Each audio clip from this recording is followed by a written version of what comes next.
that was one of the best placings I ever had against the field coming out of not much fitness. And it was because I was just like tried to be annoyingly patient. Like I'm just going to be annoyingly patient. And I kind of enjoy the first 50 miles of the bike watching so many people pass me. Because I was like, either two things are going to happen. You're just so much more fitter than I am, it ain't gonna matter. Like what you're doing is like meaningless to me, which it should be anyway. The other half of you are just going to be suffering mightily on the marathon, and I'll see you later.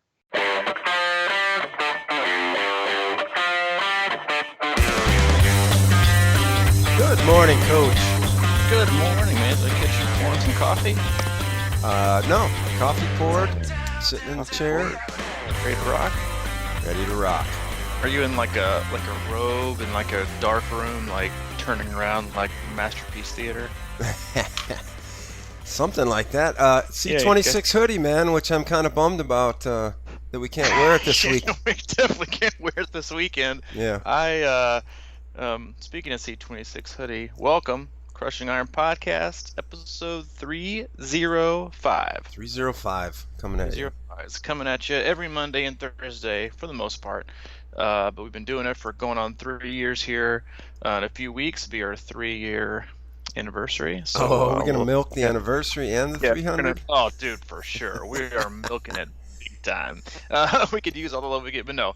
Thank God you remember when the anniversary was. Listen, I've got to remember some anniversary because, Allie remembers the other ones I have. So hey, gotta take care of. But yeah, Crushing Iron Podcast, episode 305. Obviously a triathlon related podcast, but as usual, we try to cover all things life, triathlon, how they intersect, and hopefully how you can incorporate some positive things that Mike and I have experienced, and then also hopefully avoid some of the obstacles and pitfalls that he and I have both experienced and witnessed, and also navigated our way through as both athletes and coaches, ourselves and with the athletes and the team that we work with. So yeah, that is what we do. We hope you enjoy it. If you haven't, you can subscribe and dig back through the archives of 304 episodes covering all kinds of topics, wide variety. Look back, dive in, hope you enjoy them. But yeah, I'm here in Chattanooga. Like, God help me if I'm in Chicago. In Chattanooga, Ironman Chattanooga is this weekend. It's cool in the morning, so I'm not going to lie. It's going to be warm this week, and it was warm this weekend, but we had some friends in town, and we did a lot of things. We were kind of up early with 2-3-year-olds in the house, and it's nice in the morning. Like I was in a hoodie this morning doing some work on the back deck, but it's gonna be hot, and yeah, it's gonna be toasty. There won't be much C26 hoodies going on. Maybe some tanks, maybe some tank tops. But yeah, it's gonna be a warmer week. You got Ironman Chattanooga this week. You got Ironman Maryland, and hey, lots going on, lots to be excited Augusta. about. And yeah, and Augusta 70.3. It is a very That one's busy gonna week. be a scorcher. It's always a scorcher down there. It's always super hot and just gross. It's just gross. I mean, and I'll probably get a lot of flack for this, but Augusta's kind of gross in and of itself. It's just it's not what you see on TV with the Masters. I know it's gone through a little revitalization the past few years and has gotten a little bit better from what I understand. But if you've never been and you've seen the Masters, don't anticipate it having that kind of appeal. It's just. I have a theory about that, actually. Do It's been a while since I had a theory. Yeah, it has been. So please share. The Augusta, yeah, as you know, those some of the wealthiest, most opulent in the world come down there for Augusta for the Masters. And my theory is that they must want it to stay kind of crappy down there. Because why wouldn't it be nice if the wealthiest people in the world come in for the Masters? It's kind of their getaway town. Why wouldn't they want it to be nice? Have a few nice restaurants and build up the downtown, which I think is probably a nice little infrastructure for some cool stuff. But I think they don't want people around there. Interesting. Listen, that wouldn't surprise me. I mean, what else could it be? Yeah, it's not money. Yeah, and it definitely ain't money. But yeah, that wouldn't surprise me. Just like the Vols getting thumped by 80 this weekend didn't surprise me either. Oh boy. Yeah, we'll start with a little college football, then we'll dive into regular scheduled programming of triathlon and live talk, but yeah, dude, the balls suck. That's all I gotta say. I couldn't be. I watched a little bit of the game because it was televised, and the kids were down for a nap, so we watched a little bit of it. And I'll say this, and this I think this is relatable to, if you don't like college football and you find this segment annoying, well, I apologize, but it's college football season. And we're gonna make analogies here. And we're gonna make analogies, and we're gonna make one. Is that I've got no problem having less talent. That's just, there are more talent. There are always going to be more talented teams. That's just there's always going to be that. But my biggest complaint and frustration with all things are lack of effort, lack of execution, and just not being able to do the small things right. Like the things that you really have no excuse just to not do.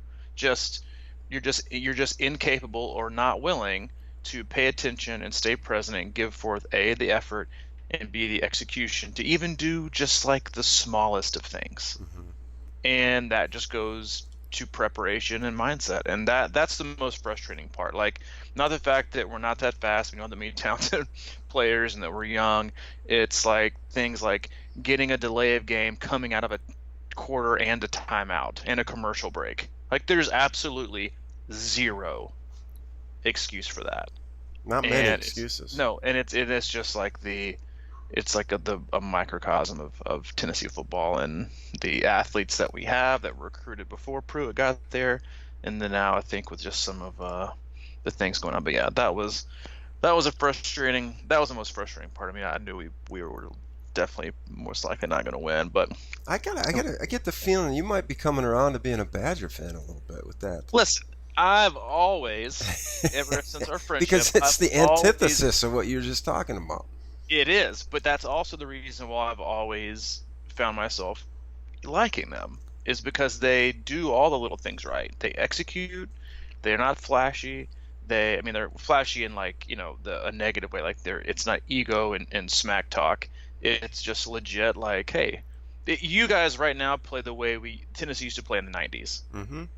We're going to absolutely run you over, and you might even know what we're going to run, but we're going to execute our blocks so well and stay in our lanes and nail our assignments that if we do that, no matter how well you defend it, we're still going to gain yards. And we're going to keep doing that. We're going to make you so frustrated that you're going to take gambles. And you take gambles, and it's going to not pay off, and we're going to hit home runs. And that's what you guys do. And as I said before on last week's podcast, Michigan, could you be any more overrated? I mean, good grades. I mean, you guys stuck it to them pretty good, but they're just slow. They're just slow as molasses. Well, they certainly weren't reacting very well. I think, though, that they probably have a lot of talent on that team. Well, head coach wears khakis on game day.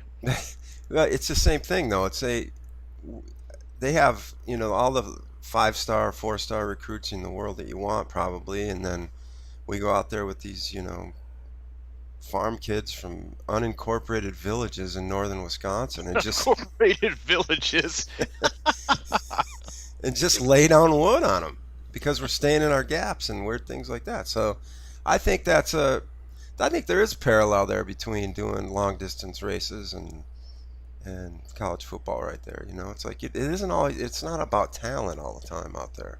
It's about, like you said, execution. And listen, man, I would well, I don't know if I would argue this, but and I don't know if you had a chance to read them, but I sent out a few emails this morning to a couple of them different kind of segments of athletes we have racing specific races, and I sent one out to the Ironman Chattanooga athletes this morning, and the one about the temps, and this goes for Augusta as well, and I sent a separate email to them because their race is different and shorter, and there are a few little things that need to be changed, but in that races like that, and then again, this is a good segue, and we're taking you away from college football into triathlon, but you're right. I mean, like I would beg to dissect, maybe if it's even possible, that the person with the greatest fitness and the greatest ability always wins every race, and that's just not true. And when you enter into races and environments like it's going to be this weekend in Chattanooga, and I'm not telling you this to scare anyone, because that's what I'm trying to do. I'm just trying to tell you this as a coach to prepare you both mentally, physically, and emotionally on how you should execute and how you should approach the day. If you're looking to smash, if you had like some preconceived notion of what you want to nail on race day or what your best tri-calc estimated time should be, throw it out the window. Because it is, I'm not saying you won't get it, but I'm saying if that is your number one goal and you're going to bike by miles per hour and you're going to chase a time, then you will be one of the hundreds, if not close to 1,000 athletes that are going to be walking the back half of that Ironman Chattanooga marathon. And as strolling and as easy as walking might sound, there is nothing easy about walking the back half of that marathon in 96 or 98 degree heat. When you look at races like this, and going back to like the football analogy, it comes down to execution, patience of all the things that are small, like staying cool from the get-go, and honestly, nutrition and fueling is going to be just as much, if not the biggest aspect of this entire race over fitness. Fitness is great, but if you're a person because on the flip side, we saw the exact opposite of this last year at Ironman Louisville, where you had athletes, again, that were incredibly fast, incredibly fit, charging out of T1 in just their tri-suit with maybe gloves on, because they wanted to find those few extra minutes. They thought they would be just fine starting that bike ride in low temps with misty rain and cool weather. And you saw these very fit looking, skinny, athletic, front of the pack, fast age groupers getting bussed in by the van load the first 30 miles of the race because they got so cold, because they just totally decided to forego being smart and understanding that I know that in order today I need to race, but the most important part for me to do today is to adjust expectations, adjust pacing, adjust goals, and take what the day gives me, instead of trying to force myself to take things from the day. And that is the biggest, kind of flip-flop in psyche that athletes need to do when they see races that are super cold or super hot, is you need to basically understand that, all right, my goal now is to race the best I can with the environment and the attempts that I've got. I can't force anything today. And your goal, in my opinion, your goal should now shift from time-oriented goals to how well can I execute, how long can I stay cool, and then how well will I fare overall against the field. Because ultimately, that's what I think people should look at anyway, is how you fared overall against the field on the day. Because it paints the entire picture. Especially for athletes in really, really competitive age groups like, 30 to 34, 50 to 50, 55, 59. They're all super competitive. Is you could get like 14th in your age group, but be like in the top 60 overall. And so you might think 14th, God, I've got a long way to go. But then you look at the whole thing, you're like, wow, I was 60th out of 2,500 people. That's pretty freaking awesome. Or even top 100 or top 200. So you have to totally change things up and understand that today, which I don't say I love it, because I think it makes for a very trying and difficult day. But I think that I tend to like races like this for the athletes that I work with, because while I don't know that they are always the fittest ones on the planet, that I believe that we really work hard for them to be patient and execute their plan properly. And that, as with all races, if you can execute your plan and be patient, then you're more than likely going to do much better than maybe another athlete who had trained twice as much and is twice as fit as you are. Like, perfect example, Glenn Rolbecki, who just got second in his age group at Wisconsin, executed what I would consider a fairly close to perfect race. He had a couple little blips in there, as the older generation usually does, but he had forgetful. Yeah, no, a little forgetful. Was I supposed to? Yeah. It was, but no, just kidding, Glenn. But so he got second in his age group, and because he's very, very good at executing, and execution and fitness are great, and they often will beat someone with greater fitness poor execution, because there was a guy in his age group that he got beat by at Steelhead by like 5 or 6 minutes on a 70.3, and Glenn, I think, again, executed such a great race, and he beat this guy by 40 minutes at Wisconsin. Wow. And I attribute that to not being in that much better shape, but just being that much smarter and that much more patient. And it goes such a long way. And I can't tell you enough, if you're listening, you've got a race that's going to become challenging, that staying within yourself and being patient and just taking things as they come, like, it might seem like the hardest thing to do in the moment, but it will pay huge dividends for you down the road. Man, yeah, that's about, Glenn was, we were texting a little bit before that race, and he was throwing me some, like, he was kind of telling me what he was going to do, and I was thinking to myself, man, that's real conservative.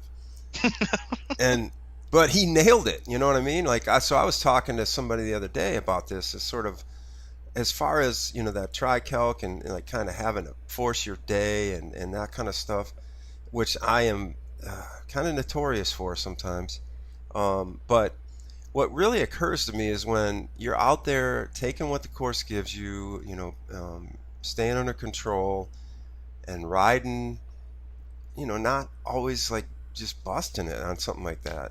It's so weird how, like, that really doesn't even amount to that much of a time difference sometimes, but a huge effort difference.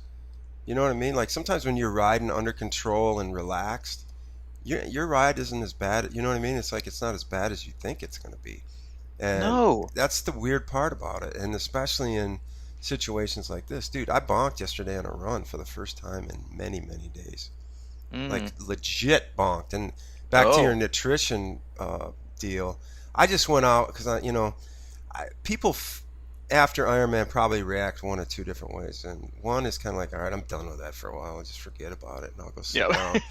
And in my case, and I have a little confession to make, I've been testing myself to see if I might want to bring it back at Louisville. Whoa! I know. Breaking news. Yeah, super breaking news. But I think yesterday convinced me that forecast. Yeah, I was going to wait for the forecast for sure. Forecast. Well, I mean, it definitely was going to do that. I was going to see where because I felt good after Wisconsin. Fortunately or unfortunately, we talked about that, but so I've been kind of keeping it up and pushing myself a little bit and just doing a few little testers here and there. And I failed 2 this weekend. One was I planned to go for at least 1 long ride, and I just couldn't suck it up. So I knew right then that I was done. But yesterday I decided to go out for a midday run in the heat, and I just took like a bottle of water. I know, but I've been doing that all along. But I didn't take. I didn't know how far I was going to go. But I felt really good about 5 or 6 miles in, so I was like, you know what, I'm going to keep going. And I didn't have enough fuel by any means. I mean, I was hitting water fountains, but I just, like, 2 miles from my house, I just had to stop. I walked, and it was hot. And to your point about walking in the heat, it's not fun either. And it's just like you're sitting there baking. Like, it's not fun. Yeah. So that nutrition piece of that puzzle, I think it's yesterday I just neglected it. I was taking a risk, but like not taking risks out there is huge. It is, and I think I think sometimes athletes give themselves too hard of a time if they think they play it too patient. And again, I think there are time for risks, but I think it's not necessarily to be risky. I think there's a huge difference in taking risks than being risky. And what I mean by that is I think there are opportunities in which you can display different decision making to test yourself, which would be kind of taking a risk versus what you usually do, versus racing haphazardly or risky. Like, I'm just going to do this because usually what that means is when people who kind of tend to race risky is they're just super impatient and their ego drives the train. That's just it. That's kind of weird because there's a train that just like went off behind me. But that's usually what you see. And in races like this, and this is something else you're going to see a lot of. Oh, dude, it's going to be so hot. Like, I just need to smash the bike because the run is going to be just a sufferfest anyway. Worst idea ever. The name of the game on courses like this, with races or in temperatures like this, is to stay as cool as long as possible. Because yes, you might think, oh, I need to throttle it because I want to be able to, get off the bike in the cooler part of the day, or I'm going to slow down so much on the run anyway. It's, again, long course racing it has nothing to do with how fast you go. It's about how little you slow down. And I was talking about this with an athlete that I have doing Louisville for the first time. He's doing his first Ironman ever, and he's a very, very, very good runner. And I told him that, I said, listen, man, I said, I'm not worried about your run. Your run is your strength. And again, this is kind of another topic I wanted to go on today, is that how everyone blames their run. Everyone blames their run for all their problems, when so much of their day comes down to, what did they eat the day before? Did they fuel well pre-race? How was their swim? Did they swim harder than they need to? Did they have the swim training? Were they already behind the 8 ball in terms of energy expenditure? How well did they place the bike? Did they have a lot of surges? Was their VI high in terms of like their variability index? How did they fuel on the bike? All those things are highlighted for the good and the bad on the run. But the run is the last thing, and the run is what, again, like you're a prisoner of the moment on, and you blame everything on the. I just gotta do longer runs. That's it. I just gotta do like 25 milers, and I gotta do more speed work, coach. I gotta do more speed work. I'm like, dude, let's look back and see how things went. How was your feeling and pre-race low the day before? Was it good or not? Nah, not really. Okay, well, how was your bike? Well, I probably went way over my watts and I had way too many surges. Okay, there's another negative. How was your feeling? Well, I fell behind on nutrition. Okay, so now we're going to blame it all on the run because it's last. And if triathlon was totally different and it was like swim, run, bike, everyone would blame their bike because it's the last. And it's where you're the most tired, it's where you're the most fatigued, and it's where things are just absolutely magnified. And so I told this athlete, I said, I know this is your first one. He's even doing the ride on a road bike. And I said, but you're a phenomenal runner. So I'm not worried about your run. I'm worried about you staying so patient on your bike and not getting caught up with everyone else and having to maintain X miles an hour that you won't be able to utilize your strength. And I had to break it down real simply, and I said, you could give up 30 minutes to the guy in front of you in your age group. 30 minutes, which seems just like unconscionably like nothing you can overcome. But dude, all you have to do is run a minute 20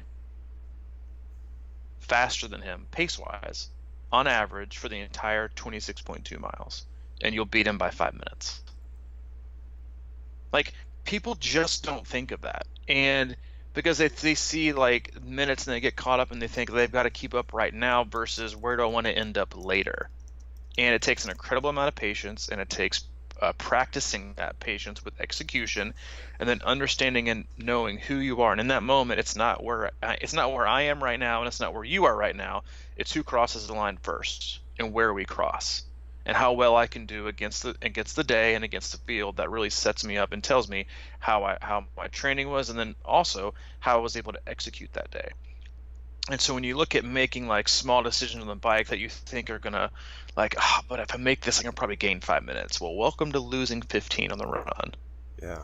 And people don't think about it. And again, and that's also why they go back to everyone likes to blame their run, when you can also look back and think, yeah, well, you also like, you didn't bike enough. Like these rides, like you may have counted, but like you need more strength work. You need to do higher power. Like there's just so many things you can do, and so many things you have to look at in terms of looking back on training. But in terms of like these races and when they're really hot, like let's say you gain 20 minutes on the bike, but you end up walking 5 miles of the marathon, and you're going from a 9.5-minute mile to a 15-minute mile. Well, that gets erased in 3 miles. And then not only gets erased, but then now you're behind the 8 ball 15 more minutes. Yeah. So it's just one of those things that I think people won't learn until they have the patience to see it work, and then they understand, and then they're bought in, and then they'll do it hopefully from there on out. But yeah, races like this are like 99% pacing and nutrition and fueling, and almost 0% fitness. And it's going to be, and Chattanooga in general is a pretty fast bike course, so people will be tempted to get out and get it. And I think back to Louisville when we did it when it was hot, and how riding you can be deceived, of course, about how hot it is. I didn't really feel like the bike was that hot, but it was, and especially if it's sunny. You know, it's just baking you all day, and then the minute you get off that bike, that's when you realize how hot it was, because you slow down and your body's just sitting there. And I was at I've never felt like that before. Off that hot Louisville bike that day, coming out of that run, I'd never felt so hot in my life, I don't think, you know, including saunas. So it was like, you just can't.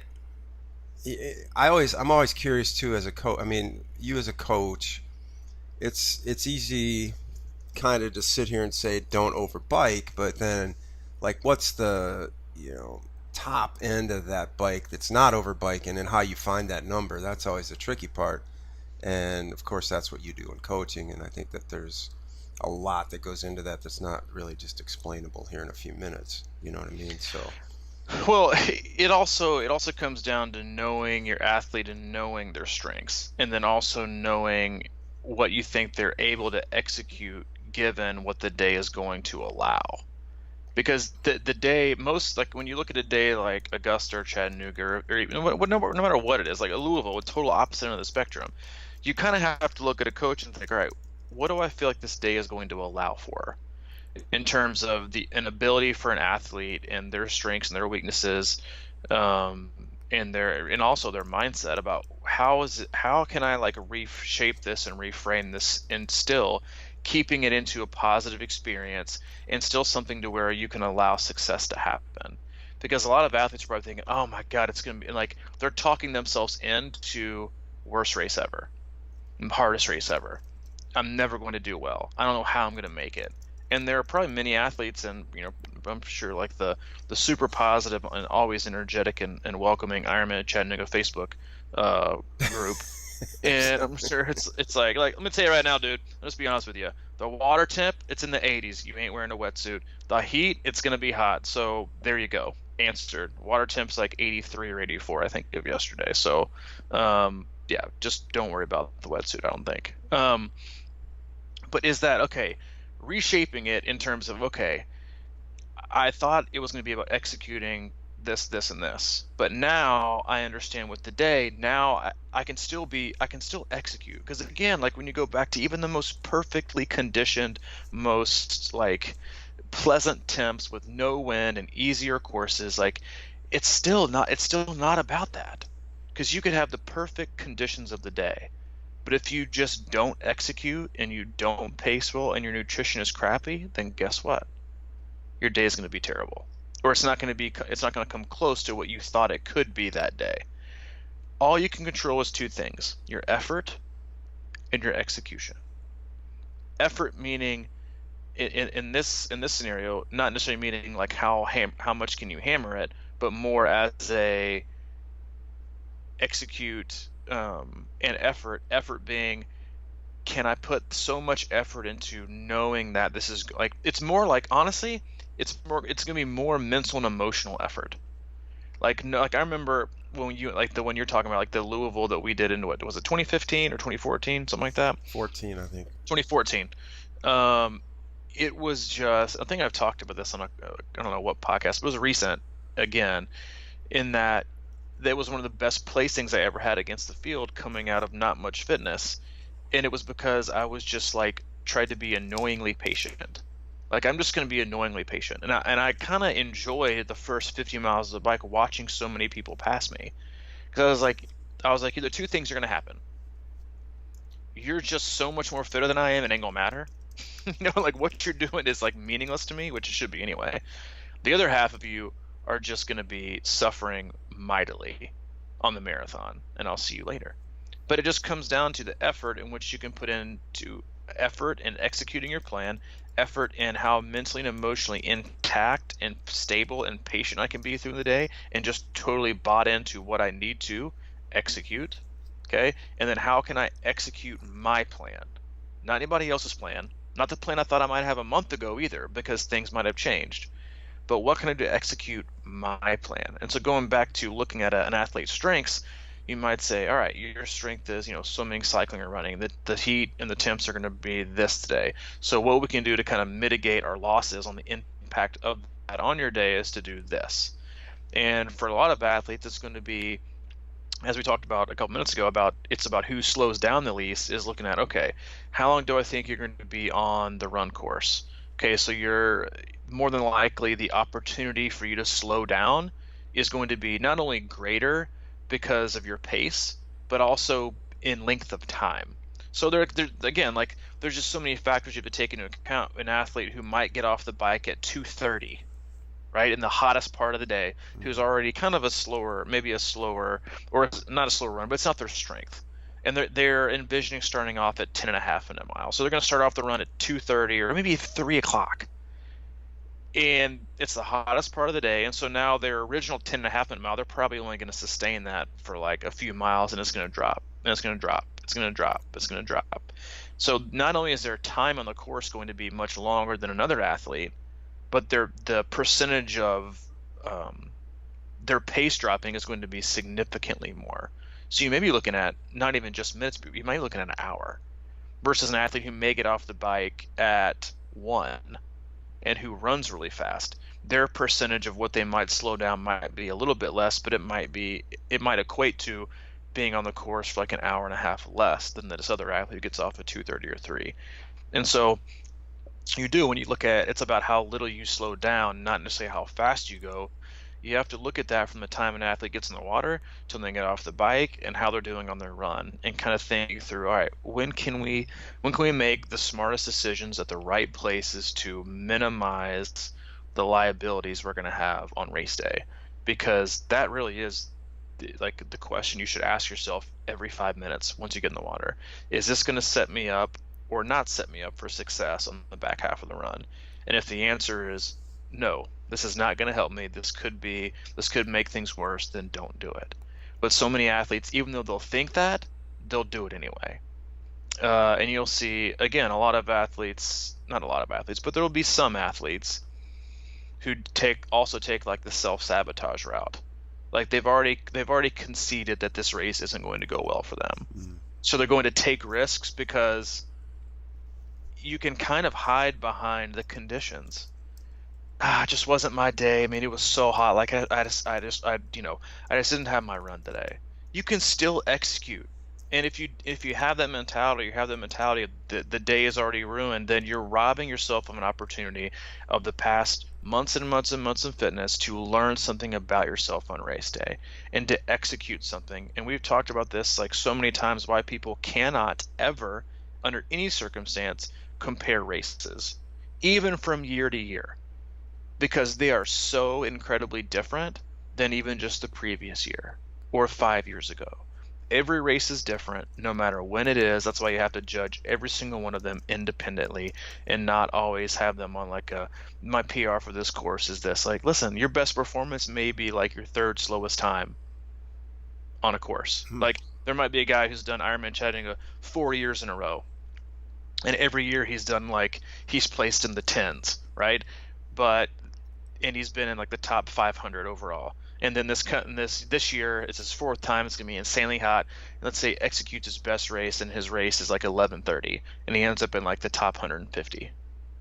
What's better? It's like there's just so many different ways to look at it, and that's why, again, why this sport is so great. And I hate to use the word addicting, but just so, like, there are so many things to analyze and think about and work through that incorporate just not physical fitness, but mental and emotional decision making and patience, and those usually end up deciding the day for most people. So the longer you can, push that, put that off, I guess is the best way to say it, then the more likely you are to have a really good outcome. Yeah. Now, I know in the past I have really kind of been strong in my opinion on not walking the marathon or any time during the marathon. Yeah, one of your more controversial statements. And while I hold true to that, if you want you know, if you can, what I mean though, what I meant by that is don't not give in really to something that you probably don't need to give in to. And those are fine lines, of course. But the more I think about it, especially if we want to revert back to my personal experience at Louisville in 2014, the super hot day that's going to be very similar to what a lot of people will face this weekend, maybe, is that when I got off that bike, I was so hot that when I reflect on that, I wish I would have walked a little bit out of the gate to cool that core temp down, or at least try to control it a little bit. So I've been kind of come around full circle a little bit on that. To my point is, like, it may be better to walk a little bit in the beginning to preserve that back half, like you always talk about. And that is like making decisions for later that are very, very difficult. It's like, wait, I'm already walking. But if you have a purpose on it, I think that's a whole different story. You know, especially at Chattanooga, if you come out of there, 116-mile bike ride, and the first thing you do is turn right and run up a hill, you know, you might want to, think about that and calibrate that situation in your head, because is it worth running up that hill at 11-minute pace versus walking up it at 13 or something like that? I mean, that's a decision right there that could make a big difference. We talk about that as like certain hills on bike courses that can really fry you out for the rest of the ride if you push it too hard. People don't think about one little incident in a race that could really kind of come back to haunt you. I mean, that's such a great way to frame it, in that the decisions you're making now don't decide the outcome now. They decide the outcome later. And that is something that so many athletes have such a hard time doing. And I think people in general, in business and relationships and in life, it's like what if Amazon couldn't ship to you overnight? What if everything you ever ordered online had a 2-week wait? Would you buy as many things as you thought? No way. No way. Not even close. Because there's a huge difference in what I really need and what I really want, and when do I want it and why do I want it right now. And it's about, and the same thing go for investing or education, like the classes you take now are for what you want to have or what you want to accomplish and what you want your degree in 3 years later. It's big picture thinking versus impulse. Like, what do I want right now? Okay, why do I want it? It's like the phrase, like, when you think about saying something, it's like, all right, does it need to be said? Does it need to be said by me? Does it need to be said by me right now? If you can get through all three of those and the answer is yes, then you should say it. But if you say no, then it's like, all right, maybe I should just keep my mouth shut and like not say anything. In triathlon, it should be like, do I need to go faster? No. Do I need to go faster right now? No. Do I want to go faster later? And answer all some version of that needs to be how you think about race day, in terms of the decision you make right now affects your outcome later. It doesn't affect the outcome right now. But we live in such a world now where I think we've gotten programmed to think that every decision we make right now is final for the future. In terms of I can dictate and change things right now, and it's going to feel good right now, and hopefully I can hold on to that later. Versus when you're in the middle of the bike ride and you're thinking, all right, I just need to get up over the stone, you smash it. I'm just going to bring it home hot. I'm ready to get off the bike. I'm just going to go for it. And you do it, and you're thinking, oh, this is great. But in the back of my mind, you're knowing that was a bad decision. And the 5 minutes you just gained the last 20 miles of the bike are going to be reversed by the 25 you lost on the marathon, because you overspent it and you wasted your energy. And so it all comes back to decisions, again, that we hate making. It's like, wait, what do you mean I have to make a decision right now that I can't get immediately? Where's the fun in that? Like, I want to see something right now. I want to see my, this good or bad and the accumulation of all these kind of decisions I want to accumulate right now. So I want to see me getting faster. I want to see me going from 20 miles an hour to 21 miles an hour, because that's going to be that I'm getting what I want. I'm getting my fix. I'm making a decision. I'm seeing things change immediately. Well, guess what? You're going to see things change again when you get off the bike around mile 15, when you find yourself walking, you can't start running again. And again, but it also goes back to, I think, athletes who are bought into a way of training that is, where very minute, almost unseeable gains happen each and every day in training, but they add up to huge gains in fitness down the road. That analogy and that kind of process-oriented thinking and that understanding of how training works, of being consistent, when you apply that thought process and that logic to racing, racing is about all the small decisions you can make that you don't really see a huge change in, because most of the time the decisions you make should lead to no change. If you make a ton of decisions on racing, they all accumulate to a different change or a different decision every single time, then you're probably not executing your plan. You're probably just guessing, or you're probably just being reactionary versus being on the offensive on race day and not the defensive. And that's good stuff. I love that Amazon analogy. It reminded me of when, I don't know if you were a kid and you would look at like comic books or anything like that, and they'd always have ads in the back of for products that you might want. And, oh yes. And on the bottom it would always say allow 10 to 12 weeks for delivery. And it right. was like this whole, first of all, you would spend weeks and weeks saving up for it to make, just because you had to buy it. You really couldn't, you had to send a check in usually. And then when it came, you probably used it, but now I can't even tell you how many things I order for Amazon. And like, yeah, that's going to change my, whatever, some kind of roller or some kind of fancy like straps or these stretching things or whatever the heck it might be. I just like buy it, forgot I even ordered it, and then it comes and I'm like, damn, and then it just sits in a drawer. I think you're right, man. It's like those decisions you make on the race course. And recently I've been to this idea of recalibrating my thought process continually through the race and deciding what's going to be a good decision right now. I don't always do them, and I'm just saying them out loud because it helps me remember that, come on, man, make a smart call right now instead of like trying. Kidding, dude. I mean, how many? That would be so interesting to kind of have one of those brain wave monitors on people for the first loop of the marathon. Yep. Because I love like the saving things for like saving up for like 10 or 12 weeks because it's gonna be like so far down the line. Yeah, then you might not even want it then. Exactly.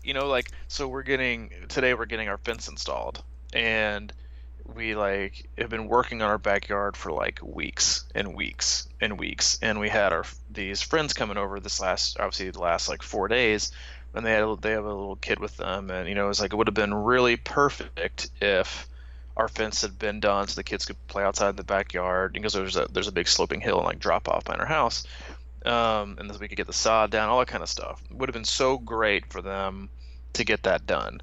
And there was a fence guy who like we originally put our deposit down on, who could do it. He was like, yeah, man, I can't get to it until like literally they pulled up today, like 15 minutes after our friends pulled out of the house to like go back home. Like he was like, we're just not going to get to it till Monday. But he, so we put a pot on. This other guy who came and looked at our house came back with us like a couple days later and was like, yeah, I can get it done before that, but it's going to be $800 more. And your first thought is like, oh dude, I'm willing to pay that for sure. Just get it done. I want it done right now. And I was like, heck no, I will wait. But that's the analogy I'm trying to get across, is like you're willing to expend more energy, or money in this case, to get it done right now, even though if you waited, you're going to reap the long-term benefit of waiting and your patience down the road.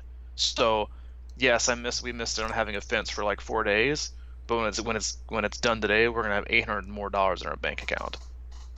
So when you look at that in terms of fitness, and you look at it in terms of Ironman and executing on race day, like on the bike or even on the swim, depending on how your swim training was, or on the bike or the first 5 miles of the marathon, it's like, all right, are you willing to spend $800 to get it done right now, just so you can be $800 lighter at the finish line?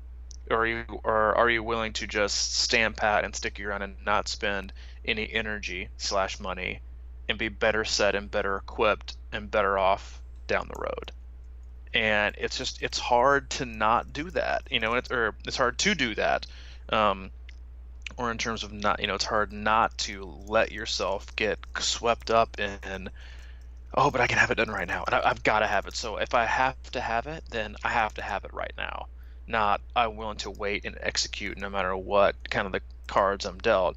You just got to be patient. And again, like races like this, you just got to be patient. Or any race. This goes for races that aren't, going to be affected wildly by temperature and pacing and environment or whatever. It all comes down to patience, and it all comes down to execution. Yeah, you want to have the fitness to express it and do these things and do them right and see and reap the rewards of your hard work. But that's the other part of it, is that you won't be able to reap or even see the benefit from it if you just can't and fail to execute. Because we all know those people who have, quote unquote, never had a great race, but their training is always on fire. Oh, just crushing it this week, on fire, killing it, doing this. And like, yeah, what? When was the last time you feel like you raced well? Well, basically never. Because they more than likely they just can't execute. And so again, like just be patient and find the things that you can. Again, going back to one of our favorite phrases, control the controllables. Let everything else go. Yeah, I've been thinking about that a lot lately, because training is one thing, obviously, and then we're putting it all together in a race is a totally different animal. And one of my challenges has always been hamstring issues on the run, and I've kind of known this in my head, and I've kind of like come around and back and forth on it and everything like that. Well, I think what I'm doing is recruiting too many of those run muscles, obviously, on the bike to try to sustain my thing. So you're usually doing either one thing a day or spreading them out over 2 days, or accumulating distance and time over 3 or 4 days, and all that stuff is great, but putting them together on the same day is a different animal. That's why I think when a lot of times people are surprised or kind of a little disappointed maybe when you give them their power number estimates for race day, right? Maybe it's like they see the kind of potential they have on the bike, but you're thinking about it in a bigger picture. And that's the kind of stuff that we don't think about on TriCalc, Yeah. And it just makes so much sense. And here I am, I'm thinking about, that's why I was like, okay, if I overbike or something like that, that's why I've been kind of experimenting with this walk run thing a little bit on the run, especially at the beginning, just to give my hamstrings a little bit of a break and kind of balance things out, because you overpower certain, if your hamstrings are weaker than your quads, and all these sort of things come into play. So you have to respect that. And especially, it's like, and we talked about it 3 or 4 podcasts ago about the Wisconsin swim, but man, people just don't think about that swim and how much it takes out of you. And nobody ever swims that kind of swim and then goes out and bikes, usually. I mean, I'm sure some people do, but like back to back, that's a big deal. People don't think about it until they think about why they didn't.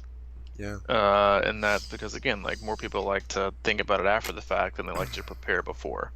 But you know what? That's why the sport's so great, because you never get. So I always say, like, the hardest race you've ever done is the one you're training for right now, because it's always hard. It doesn't get easier. Things just change. Your goals change. Your life changes.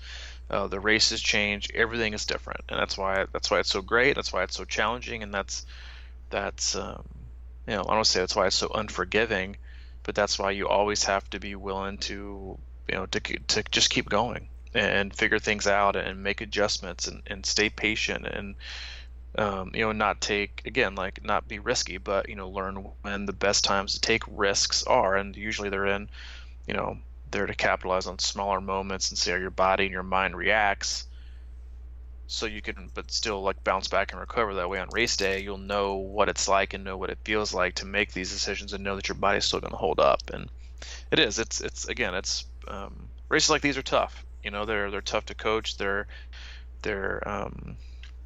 but when you really want your athletes to just execute and put effort into everything, and that's all that matters is effort and execution, then when you set an athlete up for that, and you hopefully can get them to buy in on that concept and wrap their mind around that being the measure of their success, not the placing in their age group, not the PR, not the time on the clock, but who they were that day, and were they able to put their effort in and execute. And if they can do those things, then they win.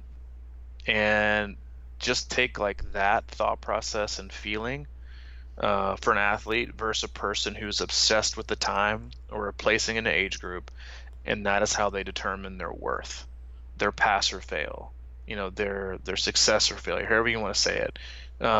Like the weight of that is just it's crazy, and you see athletes with it all the time. You'll see them walking around on race day. They've had all these expectations about what's going to be a pass or fail day, and now it's the light is going out in it. They keep the vision of it keeps getting dim and darker, and it's just got to be a lot of pressure versus, okay, the day is going to be hotter. Okay, so now I have to shift my plan, but that doesn't shift how I need to execute and how my effort needs to be. And so I just think there's a huge difference in those. And again, that's why I just can't encourage you enough. If you're listening, no matter what race you're doing, whether it's Maryland, Augusta, Chattanooga, any other race, from a 5K to a full or a triple, to execute your own race and put the effort that you're going to be able to go home and sleep well with, because there'll be a lot of people who will give up sooner. So use yourself as your own gauge, and just be smart with things. Mike and I'll be in town. You're getting in what, Thursday afternoon? Yeah, Thursday afternoon. So he and I will be here. If you're racing and chatting, obviously reach out to us, maybe on Facebook or something, or even email. We'd love to connect if we can. We'll be around. Neither one of us are racing, but we'll be supporting. We have quite a few athletes, and hey, we'll be here to help you in any way that we can. And we hope you have a great race, have fun, and be smart. Yeah, I'm excited to come down and spectate. You know how that is. After you do a race, it's like I'll be wearing all my Ironman gear down there. Oh yeah, Ironman Wisconsin finisher. If you see him, you just assume it's Mike. That'll be the medal. Actually, this is the first time I didn't buy a shirt. Oh, you were that salty, huh? I think I was. Oh. I was like, all I could see is my closet full of. I don't know. I'm kind of regretting it. Didn't do it. Yeah. We just didn't do it. Maybe I can get one on Ironman. Have it delivered by the time to get to Chattanooga. Yeah, I'm sure you can on their website. And life. But hey, as usual, we appreciate you listening, giving us a shot. If you have any questions, comments, feedback, whatever it is, you can always email Mike, crushingiron@gmail.com, or you can email me directly, C26coach@gmail.com. And if you haven't been or want to go back, you can always go to our one-stop shop. That is crushingiron.com. It's got info on all of our all the opportunities that we provide, from gear, camps, coaching, training packages, swim analysis, or blog, videos, you name it, it's all there. crushingiron.com. Check it out. And hey, we'll see you on Thursday. Yeah, can I just add one quick thing here? No, sure, go ahead. Come on. No, it's about you. No, it's it. No, I just this weekend finished up that Wisconsin tribute video. It's on Crushing Iron YouTube, and for me, like I said, I put it in the post in our close Facebook group. If you want to get in there, search Crushing Iron group. But anyway, it just, like I said, it kind of got me a little emotional doing that video.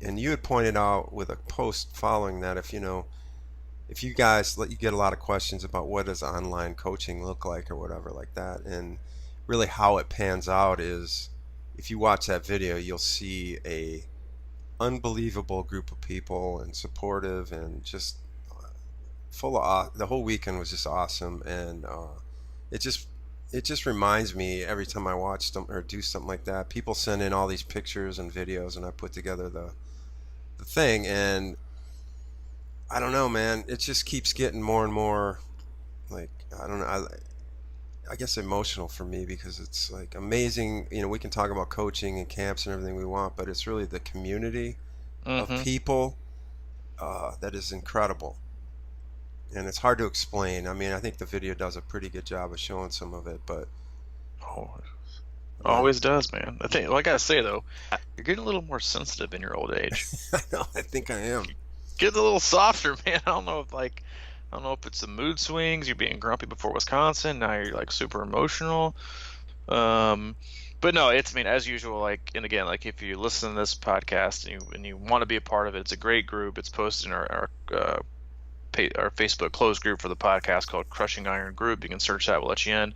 And as usual, we do just a really awesome job of really encompassing like everything that kind of goes in without anything being said. And I think that's like the part that I love about this group and this community and our team is that like you don't have to put up like epic quotes and rah rah rah. It's just like really enriching togetherness. If that's even a phrase. Ooh, enriching togetherness. Yeah, I just kind of made that up. Yeah, It's getting soft. I know, right? But it is. It's like I was watching it last night. I was watching the video for the first time. I watched it last night with Hayden in bed before we went to sleep. I was putting him down for bed, and we watched it. And he watched the whole thing, and that photo came up of me sitting in that bus stop eating that food. He goes, "Daddy, is that you?" And I said, "Yeah." He goes, "That's your office?" Was that And day? I was like, yeah, it is. He was like, "You're working?" And I was like, yeah, that's me working. And it was just kind of like, man, like I get to do this, every day. And it's not easy. It's hard, but I love it. But the people, it is like people email me and ask, that they have like these fears of, not being in the same room or the same city as their coach. And I was like, like 99% of the athletes that we work with, I don't live even in the same state with.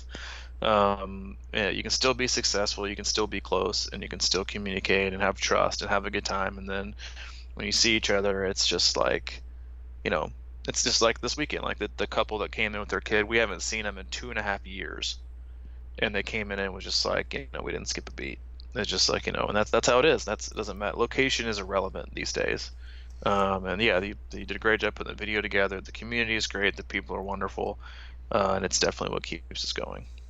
Yep. All right, well, that'll wrap up episode number 305. It's been a pleasure. I will see you in a few days. Yes, sir. Look forward to it. All right, buddy. See you.